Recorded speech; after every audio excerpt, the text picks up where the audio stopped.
அனைவருக்கும் வணக்கம். ஸ்ரீ தேவா இண்டஸ்ட்ரீஸ் இன் சத்தியமங்கலம். இனி நம்ம பஜாஜ் பிளாட்டினா தான் பார்க்க போகிறோங்க. இந்த வண்டிக்கு வந்து சைடு ஸ்டாண்ட் உட்கார இந்த சேர்ஸ் பைப் வந்து ரஸ்ட் ஏறி கட்டாகி போச்சுங்க. இது எதனால் ஆகுது அப்படின்னா, இதில் தண்ணி நின்று இந்த பைப்பே வந்து ரஸ்ட் ஏறி கட்டாயிருது நாளடைவில். வண்டியோட ஃபுல் வெயிட்டுமே இந்த ஒரு பைப்பில் தான் தாங்குங்க. இந்த மாதிரி கம்ப்ளைண்ட் வந்து Bajaj Platina, Discover, Splendor bro எல்லாத்துலேயுமே இந்த கம்ப்ளைண்ட் இருக்குதுங்க. இதுக்கு வந்து நாங்கள் ஒரு நல்ல சொல்யூஷனாக வந்து இதே சைஸில் பைப் எடுத்து கொஞ்சம் திக்னஸாக இருக்கிற பைப் எடுத்து நாங்கள் ஒரிஜினாலிட்டியே பெண்ட் பண்ணி ரெடி பண்ணி கொடுப்போங்க. இந்த வீடியோவில் பார்த்தாவே உங்களுக்கு தெரியும், இது ஒரிஜினாலிட்டி அதே மாதிரி ரெடி பண்ணியிருக்கு. இந்த பெட்டு கிளாம்பே எதுவுமே செட்டாக இல்லாமல் தான் கஸ்டமர் கொண்டு வந்தோம். அப்படியே நாங்கள் அதே மாதிரி கிளாம்ப் செஞ்சு போட்டு கொடுப்போங்க.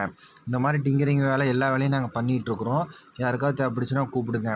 இந்த வண்டி எடுக்கிறீங்க சப்போஸ் அப்படின்னா, இதை நீங்கள் எடுத்துகிட்டு அந்த பைப்பில் ஒரு 2 ஹோல்ஸ் மட்டும் நீங்கள் போய் ஏதாவது ஒரு லோக்கல் ஒர்க் ஷாப் விட்டு போட்டு விட்டிங்கன்னா அதில் தண்ணி நிற்காது, வெளியே வந்துடுங்க. இந்த மாதிரி டிங்கரிங் வேலை யாருக்காவது தேவைப்படுச்சுன்னா கூப்பிடுங்க. நன்றி, வணக்கம்.